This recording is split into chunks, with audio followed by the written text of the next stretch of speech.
নমস্কার বন্ধুরা, আজকে দেখো মাম্পি কি দিয়ে রান্না করতেছে। মাম্পি কি দিয়ে রান্না করা?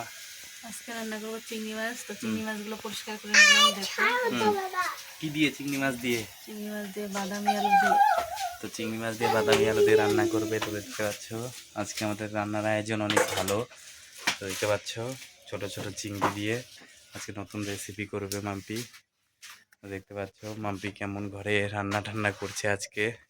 দেখো ছেলে ওখানে কি করছে। আর দেখো মাম্পি ধুইতে গেল ওখানে। তো দেখতেই পাচ্ছ মাম্পি এখানে কি দিয়ে রান্না করছে। এখানে ছোট হাঁড়িতে ভাত চড়িয়ে দিয়েছে। আর দেখতে পাচ্ছ এখানে নানান রকম সামগ্রী আছে।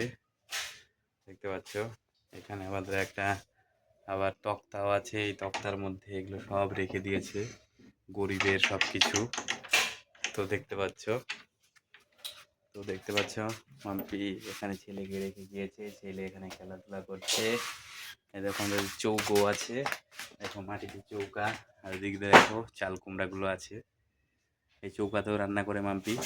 তো আজকে গ্যাসে রান্না করছে, যেহেতু প্রেশার চৌকাতে দেওয়া যায় না। এটা কিন্তু একটা বেনিফিট। তো অবশ্যই ভিডিওটা লাইক করো, শেয়ার করো এরকম টাইপের ব্লগ দেখার জন্যে।